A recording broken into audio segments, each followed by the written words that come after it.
How's it going, everybody? My name is John. I'm here today with Patrick BMW, part of the Patrick Dealer Group in Schaumburg, Illinois, and we have an incredibly exciting video for today. A video that I have, no joke, been wanting to make for over a year now since this car debuted. I have been waiting for one to hit inventory. It finally has, and we are of course talking about the 2025 BMW M5. This thing is absolutely incredible.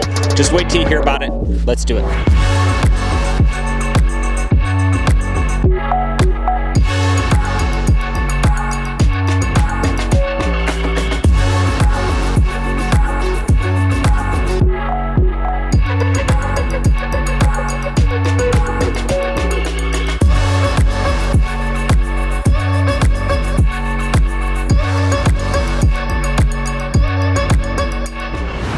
The 2025 M5. Now, yes, I've been waiting over a year since they announced this car, since we finally got one in inventory. I've been finally able to drive one to do a review for you guys, and I'm so happy about it. Now, this car got a complete new redesign for this model. It's an all-new generation of M5. They use some of the brand new 5 Series and i5 underpinnings, but there's just so much added to this car. For a BMW to qualify to be an M car, over 50% of the parts need to be changed from the original base model of the vehicle. And I bet that it's like 70% in this car, because just so much is different from your normal 5 Series. Starting off with the grille, we got a big black grille on here, and there's actually a lot more shapes than it looks like in pictures in this car. A lot of the kind of curves are very, very compound. There's little subtle details that you don't even pick up in pictures. The grille has a lot more kind of three-dimensional aspects on it. You got the adaptive cruise sensor in the middle, but then you can see it's just wide open, no traditional slats. They're all kind of going horizontal with BMW these days. And then underneath in the front bumper, you can see just how much cooling there actually is in here. It's incredible. They have a bottom-mounted intercooler down at the bottom, and then your standard radiators up at the front. Usually they would put some kind of big grill or something down here. They didn't. They just left it wide open to get as much air in there as possible. You're going to collect a lot of leaves in there, but it means you're driving the car, which is always a good thing. You have the new signature style LEDs. That's kind of what they're calling them. I like to call them kind of shark teeth, because that's kind of what they remind me of. But you got the new design in there as well, and then you have the air curtains that are going to run all the way along the side of the vehicle. Under the hood, we have a 4.4 liter twin turbo V8 with a hybrid battery attached to it. You get 717 horsepower, 738 foot-pounds of torque. It can do 0 to 60 in 3 seconds with the all-wheel drive, and can do 25 miles of pure electric range. This is a 190-mile-an-hour sedan.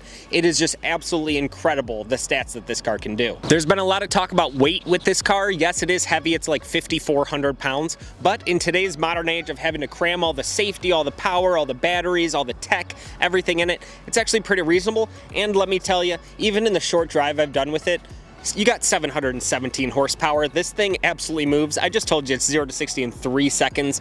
That weight, you don't even notice it. And with all of the luxury amenities you get in this car, you're not going to want to lose anything out of it either. So, do I care about the weight? No, because it's still very, very fast. This car also features the M Carbon package, so you get the carbon fiber mirrors.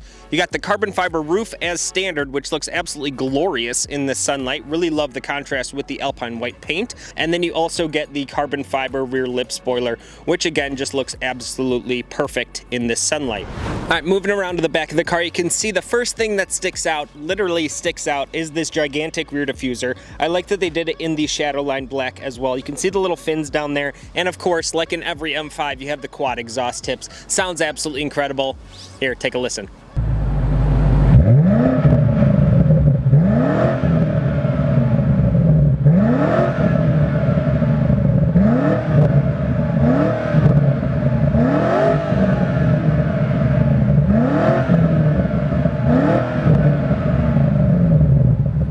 How good does that sound? And keep in mind that this car is still under its break-in period, so I didn't actually really rev it that hard. It was nowhere near the rev limit on the car. It was only at about 3,500 RPM and still sounded that good. Once this thing is broken in and this exhaust can truly breathe, it's going to sound even better. Another one of my favorite little details on here are the reflectors. BMW's kind of liked putting vertical rear reflectors on all of the M cars, and it really just makes the car look so much wider. It's almost like it has a wide body kit from the factory on it, with these things sticking out another like 3 inches from the rear bumper. Now, another big aspect of the new M5 is the fact that it's a plug-in hybrid. Now, do you ever have to plug the car in to charge it? No. Are people who own the car ever really going to plug it in and charge it? No. But if you really want that 25 miles of pure electric range, you're going to want to plug it in if you want to have that every single time you get in the car. And to do that, your charge door is right here. I kind of miss the M5 having a cool kind of vent up on the fender like in the past couple generations. It was always kind of a trademark of the M5. I'm sad they did away with it, but I understand why. They got to put the charge door somewhere, and they didn't want to put some fake vent kind of crowding up this area too much. But you got your charge door right here. You just tap it to open it up. It can do levels 1, 2, and 3 level DC fast charging. So you got no problems there. It's a 17.4 kilowatt hour battery, and like I said, you can do 25 miles on pure electric range. But the electric power in this car is not necessarily for fuel economy or getting you anywhere. It is to increase your performance. Now let me tell you, in the short drive that I've had in this car, the shove is absolutely incredible. It's like 4 phases of power in this car.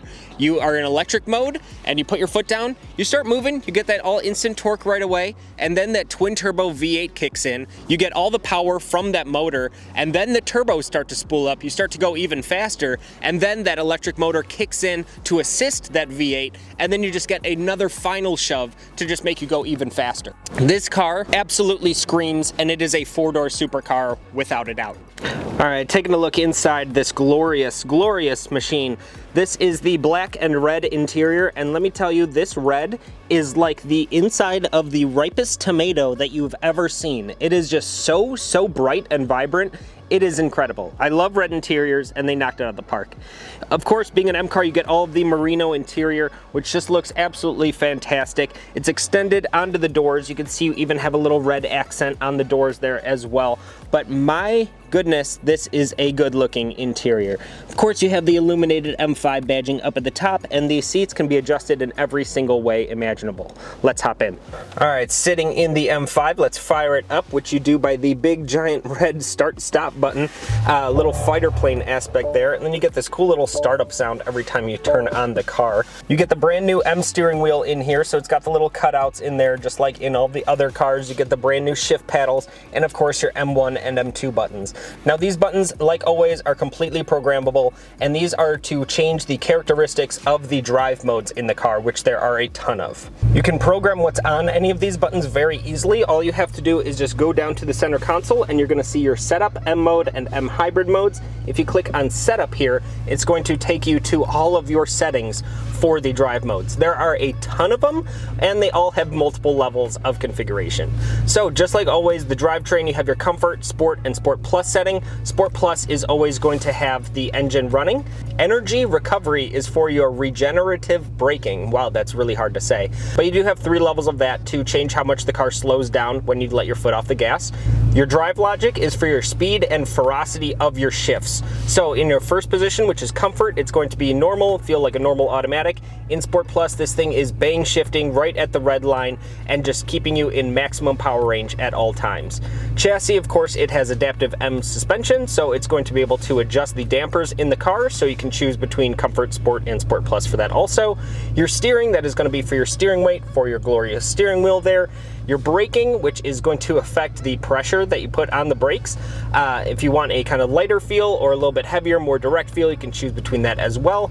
Your MX drive, that is how you switch it between 4-wheel drive to rear-wheel drive. To do that, you have to turn off the ESC stability control, which you do by this button right here. When you press that, it'll allow you to put you in M dynamic mode, which is having a little bit of fun, but it'll always catch you. If you want full DSC off, that is how you're allowed to go into rear-wheel drive mode. And as you can see, now we're in full rear-wheel drive. This car will do burnouts for a month if you really wanted to. And then M sound, that's where it pumps sound through the speakers, but we'll gloss over that really quick.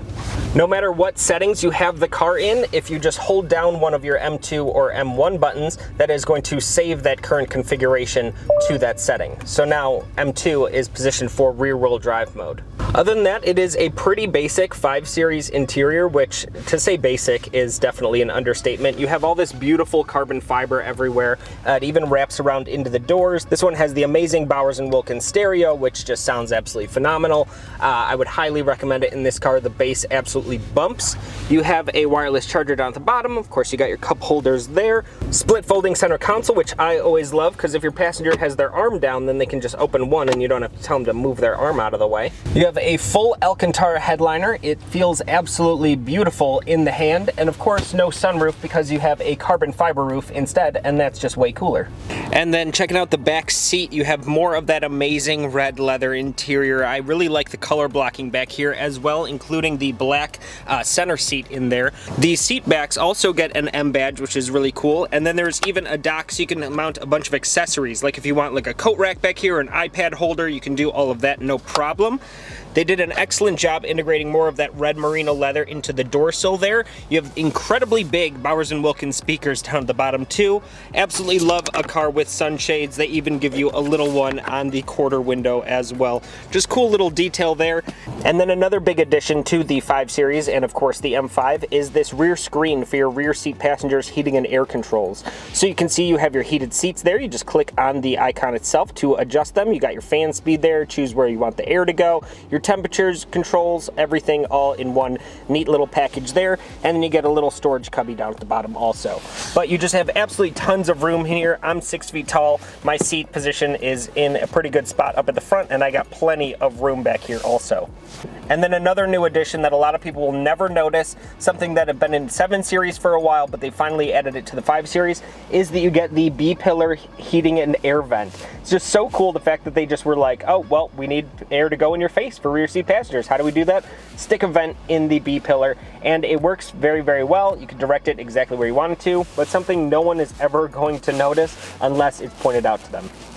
Also, let me know in the comments down below which version of the M5 you'd actually prefer. Do you want the sedan or do you want the touring station wagon? They're both pretty awesome. I would probably go touring just because it's the first M5 touring we've ever gotten in the US, but let us know in the comments down below. We would love to hear your input. Thank you all so much for watching the video. Hope you learned something. Hope you enjoyed the video. Hope you love the 2025 M5. It's just an absolutely incredible car. What better all-around everyday car could you possibly think of? It just does everything so well. It's incredible. If you liked the video, make sure to leave a like and a comment down below. Also, if you need any help with parts, service, or sales, the number for them is down below at Patrick BMW. We'll be happy to help you out with whatever you need. If you want to buy this M5, reach out to us. We will be happy to help you take delivery of this amazing machine. Thank you all so much for watching. Have a great day.